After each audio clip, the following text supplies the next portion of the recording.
Welcome back to the shop. Been a while. Summer is upon us. Well, actually, it's come and it's almost gone, really, for me. But anyway, busy when school gets out with work, a lot of stuff. So it's been a while. A lot of stuff is happening. Today, we're going to load up a 1 ounce bismuth load in the 28 gauge. And yup, you can put 1 ounce in a 2 3/4 inch. This is a 2 3/4 inch load. It's pretty impressive, actually. I want to, before we get too busy into the 1 ounce load of bismuth, I want to tell you guys that I have a website up now. It's bullet225ho.com. And on the website, you're going to find all the load data of the loads that I've developed. The TSS duplex load, very popular. 3/4 inch steel in Fiocchi hulls. The 11/16 ounce steel in the AAHS hulls. 7/8 ounce bismuth, 1 ounce bismuth. I've got a couple of slug loads. And matter of fact, I'm going to be offering some slugs on that website too. Right now, just 28s.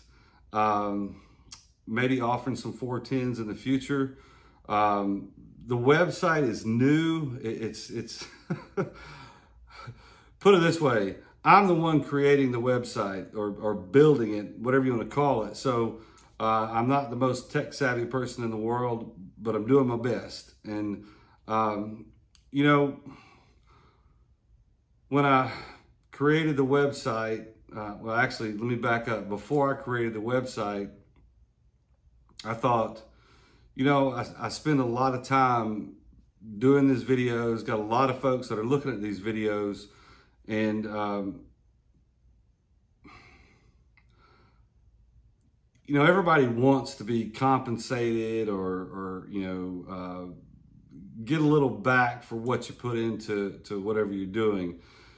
And, you know, so I looked into a Patreon account. Well, a Patreon account, from what I gather, it's just, you know, people put money in there to, I don't know, say, hey, thanks for what you do or whatever. But at least on my website, for me, it's a way to support me in this channel in developing loads. And what you get out of it is the data. And look, this isn't data that I heard from somebody. You're going to get an actual copy of the test sheets from a SAAMI lab that tests these rounds. And the reason I'm doing that is because I have gotten into, I won't say trouble, but some false information in the past. And it's something that I really don't want anybody to ever say, well, man, I got this load from so-and-so and I had it tested and man, this thing's way over pressure. So that's something that I definitely don't want to get into. But I'll make data from the components that I used to send off to Precision or Armbrust or whoever it is. It came back as a good load. And that's what, you know, you'd be getting. Right now, I have it set up to where you can buy individual loads. And because you may not have any use for a slug load, or you may not have any use for the bismuth stuff, or maybe even the steel stuff, but you just want bismuth. So you can get individual loads. I think I got them priced right now at $4. I mean, that's cheaper than a couple of Monster energy drinks. So it's not like I'm trying to fleece people over data, right? And trust me, it costs well over $4 to come up with each of those rounds. As a matter of fact, I'd hate to even sit back and think, well, what did it cost me to come up with this data?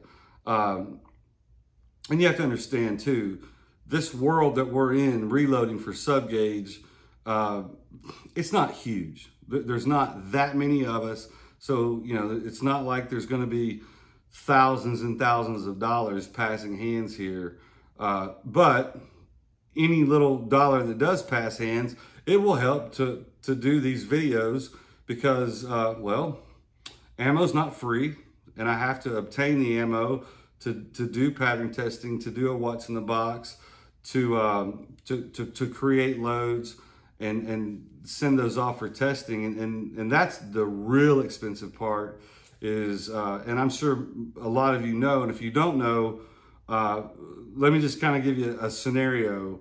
If you create a load, you're going to load, I don't know, I would think any normal person would create a couple of variants, shoot them over a chronograph, see what kind of velocity you've got, and then, you know, extrapolate tons of data from other places, put you a couple of loads together, and then you got to send those off for testing. And when you send them off for testing, you're sending anywhere from 6 to 10 rounds.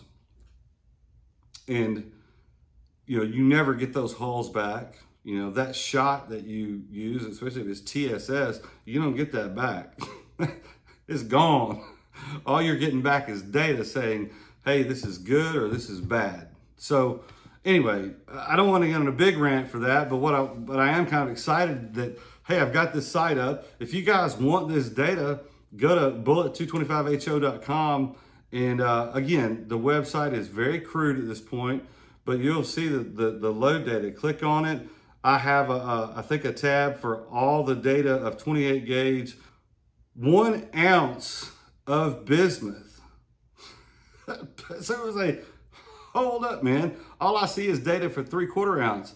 And there's some data for, you know, maybe 7/8 in a BPI manual way back, but now it's gone. What's going on with that? Well, let me get the camera over here on this side of the bench and let me show you how we put this thing together. I do have patterning videos of this round. So I patterned it out of the farm, and we'll take a look at that. If I can get that footage to come up on the computer, hopefully I haven't lost that. And then just like all the other videos, we'll do a closing on that. But let's get you around here and let's put this 1 ounce load of business together. All right, so for this load, we're using Fiocchi hulls. This is a Fiocchi 2 3/4 inch hulls. This is Cheddite primer, okay? The 209 Cheddite primers. And we're using the HV28 or MC28 wad right there from BPI, okay? Now, to get this to work, we have to do a little wad modification, okay? And you can see one right here. So this is the deal. To get 1 ounce of this to fit, you're gonna see this little seam right here. It's not, actually there's a seam this way. There's like a tab that holds the 2 pieces of the wad together. And there's one on the other side, okay? I don't know if you guys can see that. Hopefully you can see that. But anyway, so here's what you do. Take this scissors, go this way. You can use a knife too. I just do scissors. All right, now, get your scissors and cut right from one end of that tab to the next. Okay. Now, we're pretty even, but you may have to do just a little trim here and there. Right, now it's pretty even. Now, just as usual, what I do with a lot of these wads, I make a slit down the side that way and a slit down the side this way. And one thing you'll find out with these wads is you actually have one side that's thicker, okay? Now, so there you go. 4 slits with the wad. Now, the reason we do this is when this goes down in the hull and sits on the powder, it gives us now enough room in the top for that extra shot to fit into the 2 3/4 inch hull. Now, let's talk about this for a second. Because I know somebody's going to say, well, man, that wad's not, not protecting the shot. And what's that going to do to the shot when it comes out of the barrel? And well, bismuth is not going to hurt your barrel at all. I mean, you almost can treat it like lead as far as the way it affects your barrel. It's softer than your barrel. I'm not going to say it's malleable as lead, because it's not, because it will fracture pretty much before it bends. That's the problem we have with bismuth. But when you trim your wad this way, you will get a significant amount of shot down inside that shot cup, but it opens up the rest of this volume for your shot. It's not going to hurt your barrel. Does it hurt your pattern? Probably. But I don't think it hurts the pattern anymore if than what 7/8 does in here. So what I have done is I've got one loaded up here already. And just for YouTube purposes, I've got a couple that already have a powder charge. The wad is in here, right? And I'll go ahead and show you this wad. This one's charged with powder. And you just put the wad in there, and I'm just using a dipper, and you just tamp it down. Now, turn our scale on and get it to 0. And what we're looking for is 437 grains.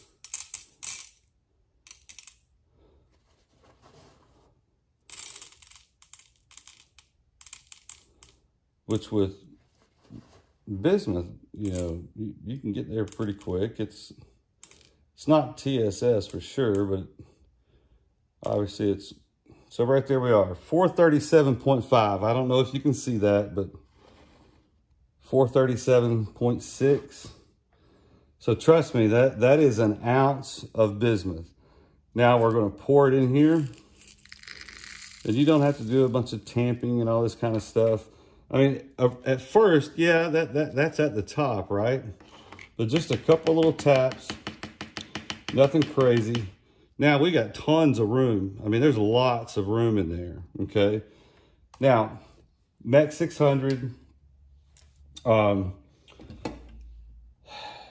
this up, very slight. Look, that is as far as I'm crimping that over. I'm not closing it down real tight. Just a very easy pre-crimp, and then we put it in, and there you go. Nice little taper. You've got a nice, you don't hear a bunch of rattling, but that is an ounce of bismuth inside of a Fiocchi 28 gauge, right? So let's go ahead and let's put this one together here, right here. Now, when it comes to performance, this thing is coming out at right at 1,300 feet per second. 437, there we go. So that's an ounce. And, number 5, bismuth, moving at 1,300 feet per second. It's got 1.5 inches of gel penetration out to about 38, 39 yards, depending on elevation. If you're at 1,000 foot, 40 yards.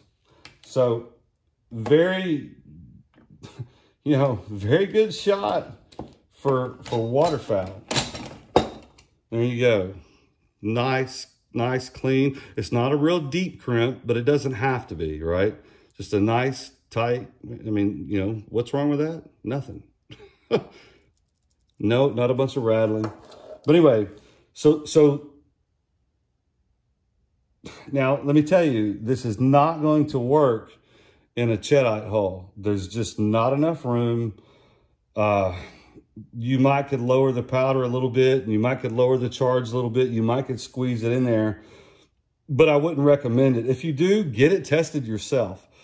I just know that for me, to get this to work, and the development that I did with Pressure Trace round after round after round, the Fiocchi is the one that we had to go to on this. But anyway, so, you know, if you get this data and you download it, don't vary from what we got here. Just use exactly what we got. So let's go out to the farm. Let's look at the patterning, and then I'll go over, you know, after that, we'll take a look at the patterns on the board, and we'll see what this stuff looks like. All right, folks, 1 ounce of bismuth in a 2 3/4 inch shell, 40 yards. We're gonna start with a cylinder choke.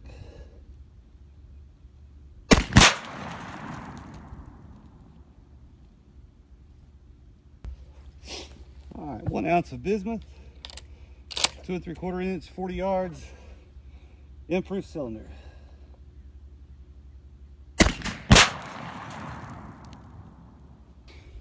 All right, 1 ounce bismuth, number 5, hand loaded at 40 yards. This is a modified choke.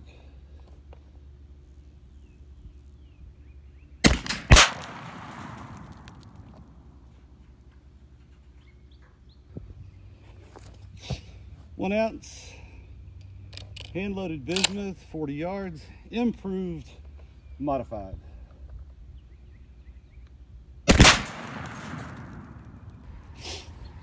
One ounce bismuth 5, 40 yards, full choke.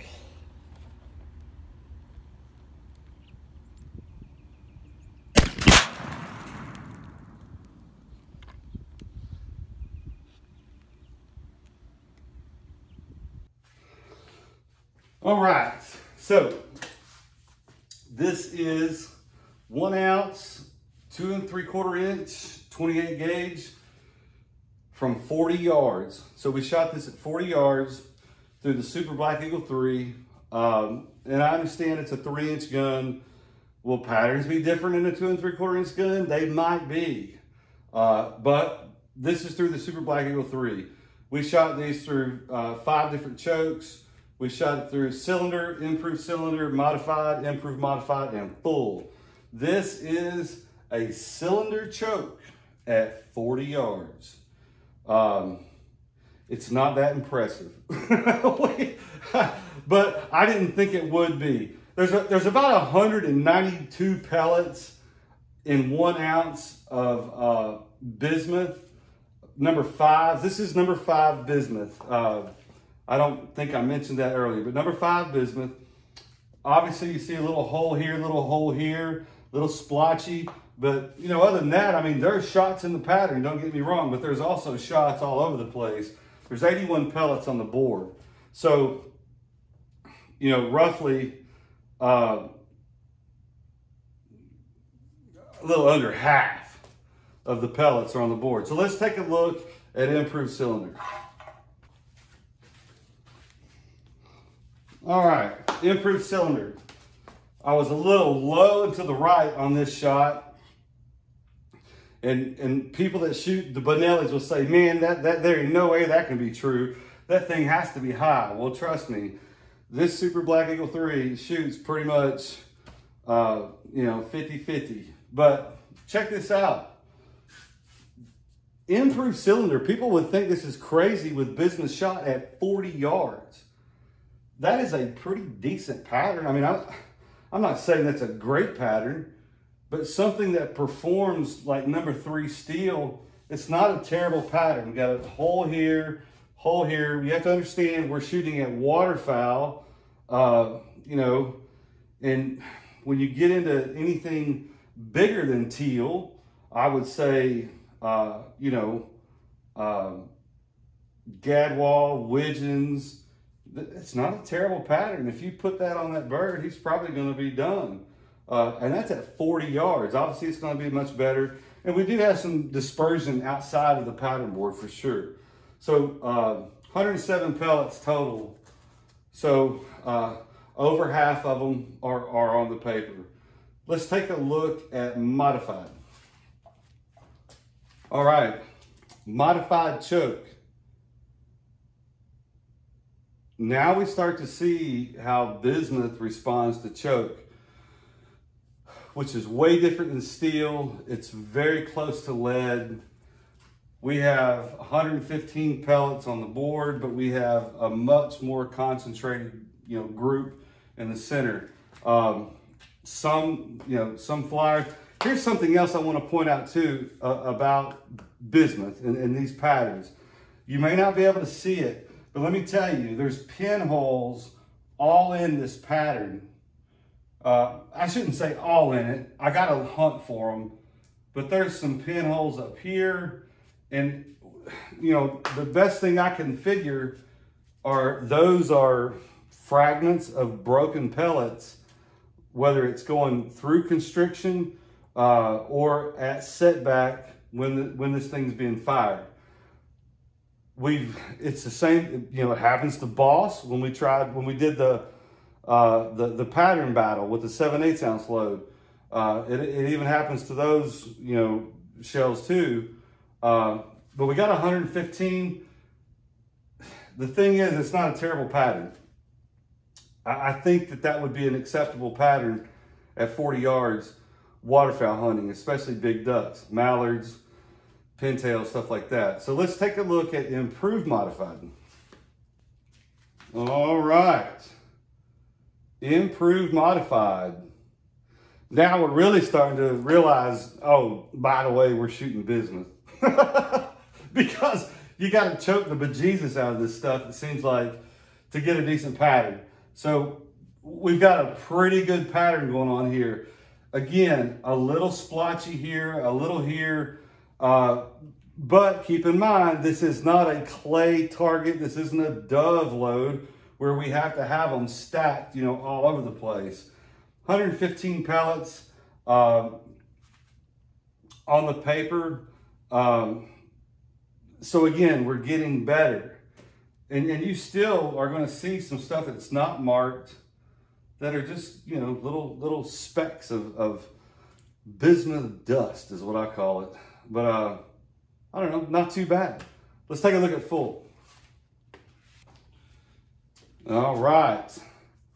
Factory full. So this is factory full choke from the Benelli. 40 yards, 1 ounce of bismuth. There's 133 pellets on this piece of paper. Where did the other 60 pellets go? I have no idea. They're somewhere. They either disappeared, they're outside the pattern paper, but all I know is 133 of them are on here. 109 are in the circle, okay? That's a 55% efficiency, if you want to call it that. So, but to look at it, it's a pretty good tight pattern, right? Pretty good tight pattern. Now, if I had an extra full, I probably would shoot it too, just to see if I could figure out where the other 60 pellets went. But here's what I will tell you. On the same day, I shot some Boss 3-inch, 1 1/16 ounce loads. And if they weren't any writings, you'd be hard pressed to tell them apart. You think I'm crazy? I'll probably do another pattern battle with a 2 3/4 inch this load and a Boss factory 1 1/16 ounce. And the reason I would do that is because no other manufacturer makes a 1 ounce or above bismuth round. So I don't know. We may do that. Another pattern battle. I don't want everybody to think I'm picking on Boss, but it's just, that's what we've got to compare with, right? But anyway, so this is full choke. It's not bad. At this point, hey, if I was in a duck blind and I had ducks flying at 40 yards and I could sling this at them, I'd probably be pretty happy with that. You know what I'm saying? All right, so let's go back to the bench and we'll do a review. All right, so what'd you guys think about those patterns? It's pretty interesting. 1 ounce out of a 2 3/4 inch. almost seems kind of crazy that's such low. Of course, we have a 1 ounce of lead that we can, you know, that's been available commercially for years. Still is, you know. I've tested a bunch of it, and actually I've done a what's in the box on a couple of those. And actually, I think I've got some that I can still do a what's in the box on, some Rio stuff and whatever. But anyway, very interesting. I think the thing with bismuth, here's what I'm coming to find out. If you're not using buffer, I think buffer has a huge thing to do with it. And obviously, I think a lot of this has to do with at ignition, when that hammer hits that pin and strikes the primer,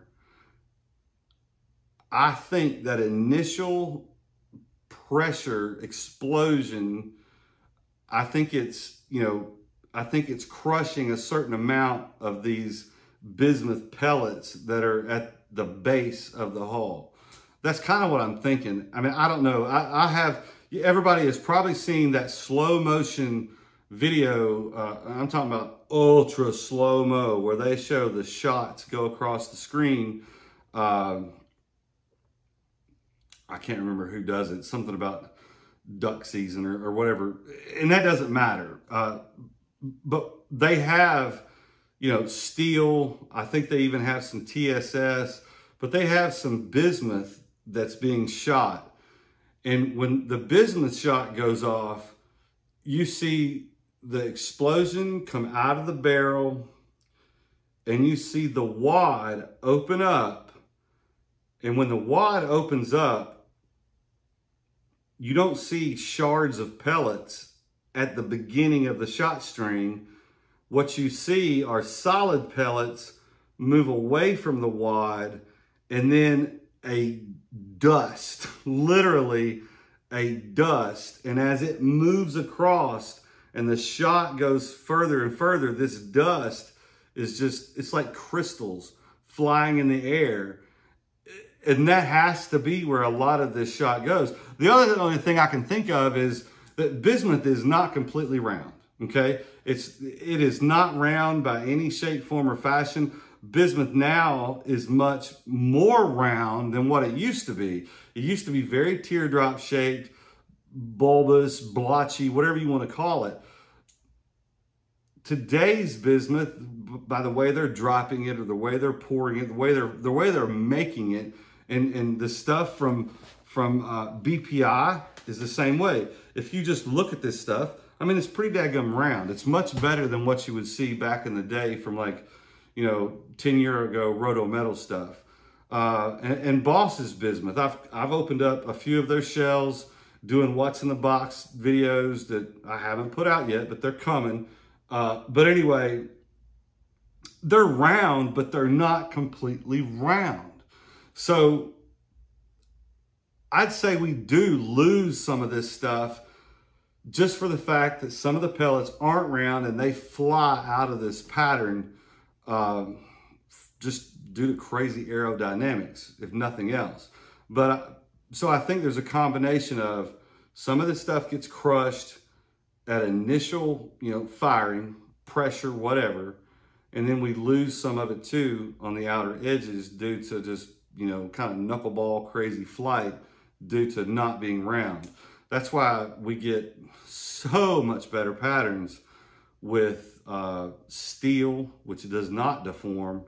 And we get much better patterns with TSS, HW15, stuff like that. Of course, it's much more symmetrically round, and it doesn't deform or compress. Now, with all that being said, do I think that this could be made better with buffer? Yes, I do. And that's something that I believe I've made a decision with myself. I think I'm going to invest in buffer. I'm going to invest in another probably 4 or 5 days, whatever it takes to put all these loads together, run them across pressure trace, make sure I got something that's going to be viable, and then put together 6 to 10 rounds and send them off for testing. But while I'm doing that, I think I'm going to pattern these as well, just to kind of verify that buffer is going to make a large difference in patterning.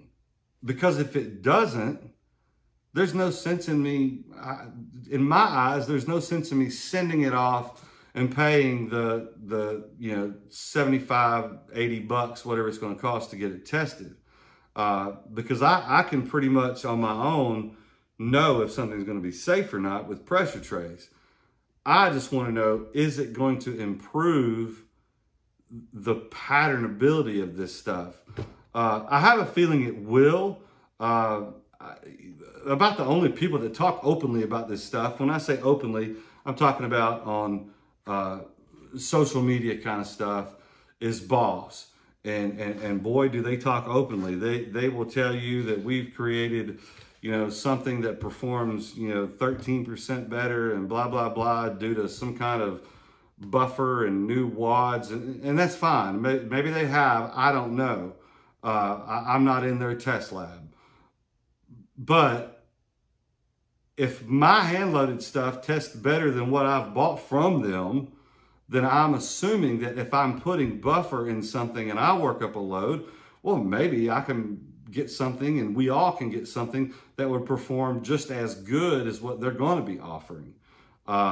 So that's kind of why I would go and dive down that buffer tunnel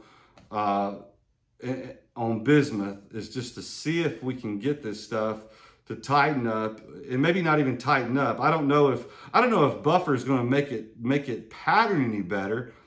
I just want more of this stuff to make it to the target. Does that make sense? I want more than 160 or 130 something pellets to make it to that target at 40 yards with a buffered load, meaning I don't want a certain amount of it to break up. I guess that's what I'm getting at. It may not make any sense at all, but trust me, I have my train of thought. Just let me go down it. But anyway, so as it stands, if you don't want to mess with buffer, if you said to yourself, hey, I'd like to have an ounce of bismuth to sling at ducks. Matter of fact, you don't even have to have it sling at ducks. You could put an ounce of number 8s and sling at doves or at quail. You could take 6s and sling it at pheasants. Anywhere where non-toxic, stuff is required. This isn't limited, to just ducks. You could put number 4s in there and go for maybe some geese or 3s. I'm not even sure, what shot equates for geese, but I know the 5s are pretty much equal to about 3 steel. It's in between 2 and 3 steel. But anyways, so if you're looking for, a bismuth load that doesn't require buffer, and you're okay shooting improved modified full chokes, hey, this load probably would do great for you, right? Even the 7/8 ounce load, when we tested that, I have the 7/8 ounce data also available on the website. So anyway, pretty decent patterns. I'd shoot it at the duck blind. I mean, it probably would perform a little bit better than steel as far as, distance wise. But anyway, thank y'all for watching. Go and take a look at the website. You can send me an email. A lot of times people say, man, how do I get a hold of you besides leaving comments in these videos? You can reach me at info@bullet225ho.com. info@bullet225ho.com. I've got that email linked up to the computer, my phone. So anywhere I'm at, if it comes through, I'll see it, and I'll get back with you as soon as I can with the best answer I can give you, either the correct answer, or I'll tell you I'll have to get back with you on the correct answer. But anyway, thank y'all for watching. Hit the subscribe button. That's imperative. And we'll see you next time. Bye.